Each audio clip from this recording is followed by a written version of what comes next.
তৃতীয় ভাগের নবম কাহিনী। আজকের কাহিনী খ্রিস্টের পুনরুত্থান।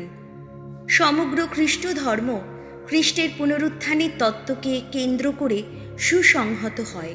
পল মঙ্গল সমাচারের আসল বাণী ঘোষণা করলেন। খ্রিস্ট পাপ শক্তি থেকে আমাদের মুক্ত করে তোলার জন্য মৃত্যুবরণ করেছেন ও পুনরুত্থান করেছেন। পুনরুত্থিত যিশু বহু সাক্ষীর কাছে দেখা দিয়েছেন, যাদের মধ্যে পল নিজে ছিলেন। বাইবেল শাস্ত্রে মানব পরিত্রাণ পরিকল্পনার যে কথা লেখা আছে, যিশুর পুনরুত্থান হচ্ছে তার এক প্রধান অংশ। এবার ভাই, আমি তোমাদের মনে করিয়ে দিতে চাই সেই মঙ্গল সমাচার যা আমি তোমাদের কাছে প্রচার করেছিলাম, যা তোমরা গ্রহণও করেছিলে এবং যার উপর নির্ভর করেই তোমরা সুস্থির হয়ে দাঁড়িয়ে আছো।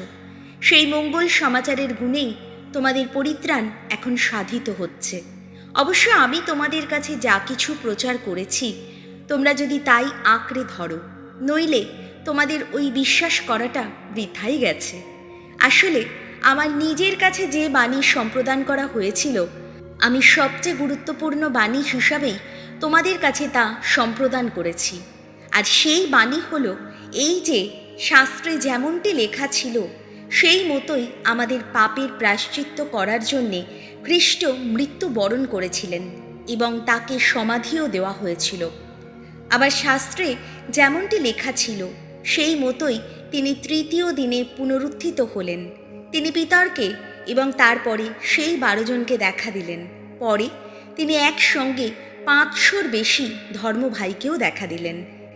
এদের মধ্যে কেউ কেউ অবশ্য মারা গেছেন, কিন্তু অধিকাংশই আজও বেঁচে আছেন। তারপর তিনি যাকবকে এবং পরে সকল প্রেরিত দূতকে দেখা দিয়েছিলেন, আর সব শেষে আমাকেও, যেন এক অকাল জাতককেই তিনিই দেখা দিয়েছিলেন। তাই আমার প্রশ্ন, খ্রিস্ট যে মৃতদের মধ্য থেকে পুনরুত্থিত হয়েছেন, আমরা যখন এই বাণী প্রচার করি, তখন তোমাদের মধ্যে কেউ কেউ কি করেই বা বলে যে মৃতদের পুনরুত্থান বলে কিছুই নেই। মৃতদের পুনরুত্থান যদি নাই হয়, তাহলে খ্রিস্ট নিজেও পুনরুত্থিত হননি। আর খ্রিস্ট যদি পুনরুত্থিত নাই হয়ে থাকেন, তাহলে আমাদের বাণী প্রচারও অর্থহীন, তোমাদের বিশ্বাসও অর্থহীন। শুধু তাই নয়, তাহলে তো এ কথাই প্রমাণিত হলো যে ঈশ্বরের সম্বন্ধে আমরা মিথ্যা সাক্ষ্য দিয়েছি। কেননা আমরা তো ঈশ্বরের সম্বন্ধে সাক্ষী দিয়েই এতদিন এই কথা বলে এসেছি যে তিনি খ্রিস্টকে পুনরুত্থিত করেছেন, আর আসলে তিনি তা করেননি। যদি সত্যি মৃতেরা পুনরুত্থিত না হয়, কারণ মৃতেরা যদি পুনরুত্থিত নাই হয়, তবে খ্রিস্ট পুনরুত্থিত হননি। কিন্তু খ্রিস্ট যদি পুনরুত্থিত না হয়ে থাকেন, তাহলে মিথ্যাই তোমাদের বিশ্বাস। তোমরা আজও তোমাদের সেই পাপী অবস্থাতেই পড়ে আছো।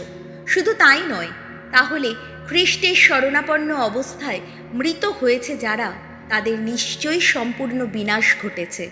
খ্রিস্টের কাছে আমাদের যে আশা আছে, তা যদি শুধুমাত্র এই জীবনের মতোই আশা হয়, তাহলে সকল মানুষের মধ্যে আমরাই তো সবচেয়ে দুর্ভাগা।